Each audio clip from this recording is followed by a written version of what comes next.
Good morning दोस्तों आज हम चीन और नेपाल के बढ़ते हुए नज़दीकियों के बारे में पढ़ेंगे और इस बारे में समझेंगे कि इनकी बढ़ती हुई जो नज़दीकियाँ हैं वो भारत को कितना प्रभावित करेंगी। दोस्तों अगर हम नेपाल की बात की जाए, नेपाल भारत का एक पड़ोसी कंट्री है।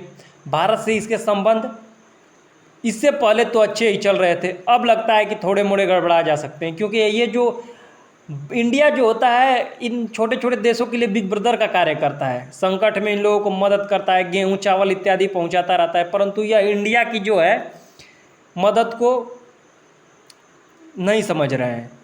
ये जो है पैसे के पीछे भाग रहे हैं, जो कि नेपाल इस समय चीन का साथ देकर कार्य कर रहा है। दोस्तों अगर नेपाल की बात की जाए तो नेपाल की क्या ही बात की जाए, मतलब इस समय नेपाल नशे में चल रहा है, न जाने उसे किस चीज़ का घमंड है। नेपाल ने हाल ही में दोस्तों चीन के BRI प्रोजेक्ट, महत्वाकांक्षी BRI project belt and road initiative project को पुनः जीवित कर दिया है। अर्थात अभी अभी नेपाल और चाइना के बीच में 6 सूत्री समझौता पर हस्ताक्षर हुए हैं। कितने सूत्री समझौता दोस्तों? 6 सूत्री समझौता पर हस्ताक्षर हुए हैं, और वह किसको लेकर है? BRI प्रोजेक्ट को आगे बढ़ाने को लेकर है। इसमें चीन के नेता ली झांसू, क्या नाम है? ली झांसू, नाम ही देख लो, तुम्हें झांसे में ले रहा है नेपाल वासियों। और नेपाल के प्रतिनिधि सभा के अध्यक्ष अग्नि प्रसाद सपकोटा। अग्नि प्रसाद जी, आप अग्नि में जल जाएंगे अगर आप नहीं संभले तो इन्होंने क्या किया है कि 6 सूत्री समझौते पर हस्ताक्षर किया है, और इसके तहत बॉर्डर जो बेल्ट एंड रोड इनिशिएटिव है दोस्तों, बॉर्डर बार बार निकल जा रहा है, बेल्ट है वो, बेल्ट एंड रोड इनिशिएटिव को पुनर्जीवित कर दिया गया है। यह साइन हुआ, मतलब अभी अभी साइन हुआ, क्योंकि चाइना के जो अभी प्रतिनिधि थे वह नेपाल की यात्रा पर निकले थे। 3 दिवसीय यात्रा थी। तो मेरा नेपाल के भाइयों और चचा जान बोले तो अग्नि प्रसाद सपकोटा से कहना है कि ये चचा, तुम आग से खेल रहे हो, जल जाओगे। वो तुम्हें डेप्थ ट्रैप की तरफ फंसा रहा है, और फंसाने के बाद तुम्हारा जो महत्वपूर्ण कोई भी स्थान होगा उस पर वो कब्जा कर लेगा, और BRI प्रोजेक्ट के तहत अगर तुम उसका लोन नहीं दे पाए चचा, तो समझ जाओ कि तुम्हारी कंट्री भी गई। पाकिस्तान से कुछ सीखो, ठीक है। यही हाल इसने पाकिस्तान में किया, सीपेक बना दिया, पाकिस्तान की इकोनॉमी डूब गई ससुरी। दूसरा चाइना का ले लीजिए, चाइना में कोलंबो पोर्ट ससुरा बनाया, पैसा नहीं दिया, हम्बनटोटा पोर्ट को 99 साल के लिए लीज पर ले लिया। केन्या में ऐसे ही लोन दिया, केन्या का लोन दिया, लामू पोर्ट केन्या का ले लिया, पैसा नहीं दे पाया। तो ये चचा, इतने सारे एग्जाम्पल मौजूद हैं, तुम्हारे दिमाग में नहीं घुस रहा है और तुम इसे अपने देश में घुसने दे रहे हो। देखिए, मैं जो है नेपाल के ये जो डिप्लोमेटिक रिलेशन चल रहे हैं विदेश से, उससे नाखुश हूँ। कारण है क्योंकि नेपाल अपना पड़ोसी देश है यार। जब संकट में फंस जाओगे, जब मरने वाले होगे, तो भारत से लोगे कि वेंटिलेटर पे ले चलो, वेंटिलेटर पे ले चलो, ऐसे थोड़ी होगा। तो आपको भी तो भारत का साथ देना पड़ेगा। जब जानते हो कि वो ड्रैगन है, जला देगा, तो कहाँ है वहाँ पे जा रहे हो। अगर दोस्तों बात की जाए BRI प्रोजेक्ट पर नेपाल ने सर्वप्रथम साइन कब किया था, तो BRI प्रोजेक्ट पर नेपाल ने सर्वप्रथम साइन 2017 ईस्वी में हुई थी। 2017 ईस्वी में यह डील हुई कि बेल्ट एंड रोड इनिशिएटिव के तहत नेपाल भी मदद करेगा, मतलब अपने यहाँ से क्या कहते हैं कि गुजारेगा रोड, ठीक है। इसके तहत डील हुआ, दस्तावेजों पे हस्ताक्षर हुए, और नेपाल ऑफिशियल तौर पे इसका हिस्सा बन गया। परंतु जो भगवान है वो चाहते थे कि ऐसा न हो, इसीलिए अक्सर जब यह रोड बनने को होता था तो भूकंप आ जाते थे, मतलब प्रकृति आपदाएं घेरी रहती थी। अभी अभी कोरोना आकर निकल गया, ठीक है, तो पूरा दुनिया ही बंद हो गया, तो यह प्रोजेक्ट स्लो पड़ गया। परंतु इस प्रोजेक्ट के स्लो पड़ने का कोई फ़र्क नहीं पड़ा, क्योंकि अभी तो कम्युनिस्ट विचारधारा वाले जी रहे हैं नेपाल में, शासन कर रहे हैं। तो उन्होंने 6 सूत्री समझौते पर साइन कर दिया है और इसे पुनः जीवित कर दिया है। दोस्तों हमारी बात याद रखिएगा, अगर नेपाल के कोई भी सुन रहा है तो बाबू, बाबू, तुम लोगों की भी हालत पाकिस्तान की तरह होगी अगर नहीं सुधरे तो। आइए अब समझते हैं कि जो चीन का महत्वाकांक्षी प्रोजेक्ट है BRI belt and road initiative, वह क्या है। दोस्तों आपको याद रखना है कि यह चीन की महत्वाकांक्षी योजना है। मतलब पुराने समय में यह सिल्क रूट के नाम से जाना जाता था, जिसके तहत पूरे विश्व को व्यापार जो है वह इसी माध्यम से होते थे और वह चाइना पूरे विश्व को जोड़ता था। इस प्रोजेक्ट के तहत चाइना एशिया, यूरोप, अफ्रीका के बीच भूमि समुद्र के माध्यम से कनेक्टिविटी बैठाएगा। इस परियोजना की परिकल्पना 2013 में चीन के राष्ट्रपति शी जिनपिंग ने की थी। चाइना का मुख्य उद्देश्य इसके माध्यम से पूरी दुनिया पर भू राजनीतिक प्रभुत्व कायम करना है। देखिए भू राजनीतिक प्रभुत्व कैसे काम करेगा, हम आपको समझा रहे हैं। क्या होगा कि जैसे नेपाल, भूटान, बांग्लादेश, केन्या, पाकिस्तान, जो छोटे मोटे देश हैं जिनकी अभी इकोनॉमी डेवलप कर रही है, मतलब धीरे धीरे विकास पर है, उनको क्या करेगा कि ये रोड के माध्यम से जोड़ेगा, वहाँ रोड बनाएगा, उनको वादा करेगा कि हम ऐसा ऐसा करेंगे, पैसा भी लेगा, लोन देगा उन लोगों को कि आप मेरा सपोर्ट करिए। और लोन देगा, जब आप लोन वापस नहीं करेंगे तो आपका जो इम्पोर्टेंट जगह होगा उस पर कब्जा कर लेगा। समझो नेपाल वासियों, थोड़ा समझो। ए चचा, आप ही से बोल रहे हैं जो मास्क लगाए पड़े हैं, चश्मा लगा के, थोड़ा समझिए इसके गेम को। तो वो क्या करेगा, इसके तहत कुछ इंपॉर्टेंट पोर्ट ले लेगा, जैसे कि श्रीलंका में हम्बनटोटा पोर्ट ले लिया है, कान्या में लामू पोर्ट ले लिया है, उधर क्या कहते हैं कि सीपेक कॉरिडोर बनाया। सीपेक कॉरिडोर बीआरआई प्रोजेक्ट का ही हिस्सा है। पैसा नहीं चुकने पर उसने क्या करा, ग्वादर पोर्ट क्या पूरे पाकिस्तान पर ही उसका कब्जा है, चाइना की सेना उसमें मौजूद है। दोस्तों बेल्ट और रोड इनिशिएटिव जो है, बेल्ट और रोड इनिशिएटिव, उसका पुराना नाम है सिल्क रोड इकोनॉमी बेल्ट, ठीक है। और 21वीं सदी में इसे समुद्री सिल्क रोड के रूप में जाना जाता है। सिल्क रोड इकोनॉमी बेल्ट पुराना नाम है और 21वीं सदी में इसे समुद्री सिल्क रोड के नाम से जाना जाता है। इस कनेक्टिविटी के माध्यम से चीन अपने सड़क को, अर्थात चीन को अपने प्लेस को रेल, सड़क, जलमार्ग के माध्यम से पूरे विश्व में जोड़ेगा, क्योंकि ऐसा होने से वह एशिया पर ही नहीं बल्कि यूरोप, अफ्रीका में भी अपना व्यापार कर सकता है। कौन? चाइना। देखिए इसकी कितनी ब्रॉड माइंडेड है, कितना लंबा गेम खेल रहा है। चाइना बीआरआई प्रोजेक्ट के तहत केवल उन्हीं कंट्री को निशाना बना रहा है, केवल उन्हीं कंट्री के ठिकाने पे पहुंच रहा है जहां पर ज़्यादा पॉपुलेशन हो और जहां पर जो ज्ञात ऊर्जा भंडार बहुत ज़्यादा अधिक हो।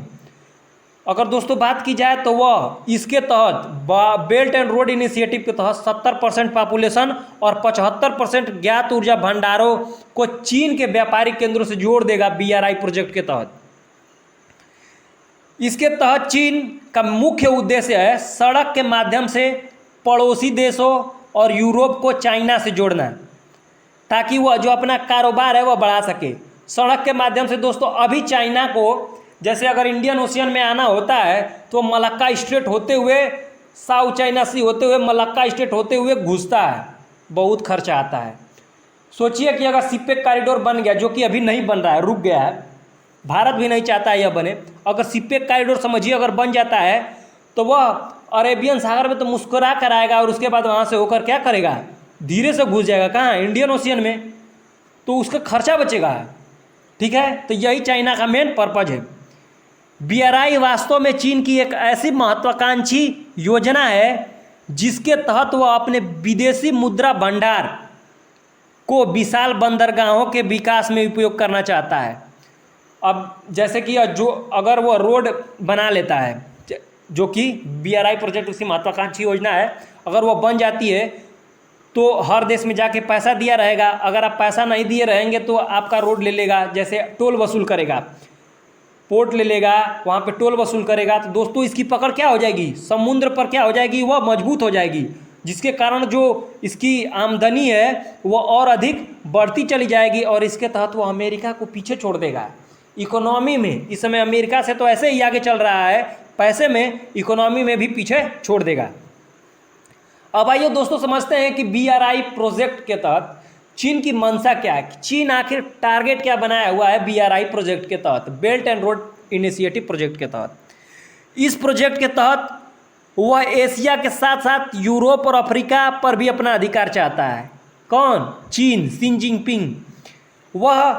वह पूरे विश्व की एक ग्लोबल लीडर, मतलब ग्लोबल शक्ति के रूप में उजागर होना चाहता है, जैसे कि इस समय यूएसए है। दक्षिण एशियन कंट्री ठीक है। और हिंद महासागर में भारत का प्रभुत्व बहुत मजबूत है। भारत हिंद इंडियन ओशियन में इतना मजबूत है कि अगर कोई उसमें घुस जाए अमेरिका तक को भारत मार के भगा देगा, इतनी पावरफुल और शक्तिशाली है। और चाइना इस बात से डरा हुआ है क्योंकि एशिया में केवल एक ही ऐसा देश है जो उसे रोक सकता है और वह है भारत, ठीक है। इसी कारण से वह इंडियन ओशियन में जो होता है वह सीपेक के माध्यम से पहुंचना चाहता है ताकि इंडिया को कमज़ोर बना सके। समझिए इसका टारगेट क्या है, इंडिया ही नहीं है, वर्ल्ड लेवल पर इसका टारगेट चल रहा है। किसका? चाइना का। अगर तीसरा और सबसे महत्वपूर्ण बात की जाए इसकी मंशा की, तो वह इस रोड के बनाएगा, मतलब जो ये बेल्ट एंड रोड इनिशिएटिव बनाएगा और कंट्री से गुजारेगा। मैंने पहले ही बताया कि कंट्री से गुजारेगा तो उन्हें प्रलोभन दे देगा कि हम आप पे बिजली का विकास करेंगे, बंदरगाह बनाएंगे, पोर्ट बनाएंगे, रेलवेज एयरलाइंस बनाएंगे। और उसके बाद बनाएगा लेकिन उसके बाद कहेगा लोन दो, मतलब लोन देगा आपको और बोलेगा कि मेरे पैसे लौटाओ। पैसे नहीं लौटाएंगे, सारे चीज़ पे अपने कब्जा। जैसे कि पाकिस्तान की अभी हालत आपने देख रही होगी। पाकिस्तान अपने देश की इकोनॉमी चलाने के लिए दोस्तों क्या कर रहा है, रोड तक को बेच रहा है कि रोड ले लो यार तुम लोग, और तुम लोग टोल वसूलो, हमें पैसा दो कि हम कुछ करें। तो ये इसका कारण है। अब आइए समझते हैं अपने इंडिया का पक्ष क्या है बेल्ट एंड रोड इनिशिएटिव को लेकर। चाइना चाहता है कि भारत भी इस प्रोजेक्ट का हिस्सा बने क्योंकि एशिया में सबसे बड़ी रुकावट भारत ही है और चाइना के बाद दूसरी जो मजबूत शक्ति है वह भारत ही है। पाकिस्तान को अपन लोग शक्ति नहीं मानते हैं, उसे हम लोग ट्रायल केंद्र मानते हैं। जब अपनी कोई मिसाइल बनती है तो आप लोग मानते हैं कि पाकिस्तान ट्रायल केंद्र है और हम लोग वहाँ पे कुछ भी ट्रायल कर सकते हैं, ठीक है। भारत इस प्रोजेक्ट में हिस्सा नहीं ले रहा है और इसका विरोध कर रहा है। पहला कारण समझते हैं कि चाइना द्वारा जो पाकिस्तान में सीपेक कॉरिडोर बनाया गया है वह पहला कारण है। याद रखिएगा, सीपेक माने चाइना पाकिस्तान इकोनॉमिक कॉरिडोर, ठीक है, ग्वादर पोर्ट तक बना रहा है। इस प्रोजेक्ट के तहत वह क्या कर रहा है कि भारत के जो पीओके रीजन है, मैं भारत का पीओके रीजन क्यों कर रहा हूँ, क्योंकि पाकिस्तान ऑक्युपाइड कश्मीर है वो भारत का ही है और हम किसी न किसी उसे एक दिन लेंगे। तो जो भारत का वह हिस्सा है सीपेक वाला, सीपेक कॉरिडोर, वह पीओके से होकर गुजर रहा है। अगर भारत इस road belt and road initiative में सम्मिलित होता है तो इसका इनडायरेक्टली मैसेज ये जाएगा कि भारत यह मानता है कि पीओके किसका है, पाकिस्तान का है, और यह चाइना पाकिस्तान की मिली भगत हो सकती है। इसी कारण जो भारत है बार बार इसका विरोध कर रहा है क्योंकि वह चाइना के महत्वाकांक्षी योजनाओं को जानता है, क्योंकि भारत ऐसा भुगत चुका है। दोस्तों 1962 ईस्वी की वार की बात की जाए तो इससे पहले भारत और चाइना के रिलेशन ठीक ठाक थे। पंडित नेहरू ने हिंदी चीनी भाई भाई तक का नारा दे दिया था, समझिए। परंतु 1962 ईस्वी में युद्ध होता है और उस युद्ध के बाद भारत और चाइना के रिश्ते खटपटा से जाते हैं। उसके बाद हमेशा विवाद होते रहते हैं, बहुत सारी बैठकें होती रहती हैं और भारत के कुछ हिस्सों पर चाइना ने कब्जा कर लिया। अब भारत उसके बाद समझ गया है कि चीन जिसको हमने वीटो दिलवाया वह जब उस समय हम लोगों का साथ नहीं दिया तो इसका केवल एक ही मकसद है और वह मकसद है पूरी दुनिया का वर्ल्ड पावर बनना। इसीलिए भारत उसकी मंसूबों को समझता है और अपने पड़ोसी देशों को भी समझाता है, परंतु पड़ोसी देश समझ नहीं रहे, इसीलिए भारत इसका हिस्सा नहीं बनना चाहता है। इस परियोजना के तहत हम लोगों ने बहुत सारे देशों को बिकते देखा है, बताने की जरूरत नहीं, मैंने कई बार बता दिया। पाकिस्तान, श्रीलंका, केन्या। पाकिस्तान तो बिक ही गया है, श्रीलंका में अम्मन टोटा ले लिया, केन्या में लामू पोर्ट ले लिया है। तो भारत यह समझ रहा है कि अगर हम इस प्रोजेक्ट के तहत शामिल होते हैं तो भैया यह अपने डेप्थ ट्रैप नीति के तहत हमें फंसाएगा। डेप्थ ट्रैप नीति तो दोस्तों चलाता है, ये भारत को घेरने के लिए स्ट्रिंग ऑफ पर्ल्स भी चलाता है कई जगह। मतलब इंडियन ओशियन में भारत को घेरने के लिए हर एक जो होता है इंडियन ओशियन के जो आसपास की कंट्री है वहाँ पे अपने पोर्ट को बना रहा है। तो भारत चीन के सारे मंसूबों को समझता है। यही भारत का स्टैंड है कि क्या BRI प्रोजेक्ट के तहत हम, अगर आप हमें सम्मिलित होने के लिए कहेंगे तो हम विरोध करेंगे और विश्व से भी कहेंगे कि आप इसमें सम्मिलित न हो, क्योंकि अगर आप ऐसा करते हैं तो आपकी इकोनॉमी पूरी तरह से ध्वस्त हो जाएगी। ठीक है दोस्तों, तो ये आज हम लोगों की रही कंप्लीट विश्लेषण BRI प्रोजेक्ट क्या है और चाइना और नेपाल के बढ़ती हुई नज़दीकियों पर क्या होगा भारत का प्रभाव। दोस्तों अगर आपको क्लास अच्छी लगी हो तो लाइक, सब्सक्राइब और शेयर करें। दोस्तों आपको सब्सक्राइब और शेयर करना ही पड़ेगा, क्योंकि BRI प्रोजेक्ट कहीं भी इतना डीप में आप लोगों को जानकारी नहीं दी गई है।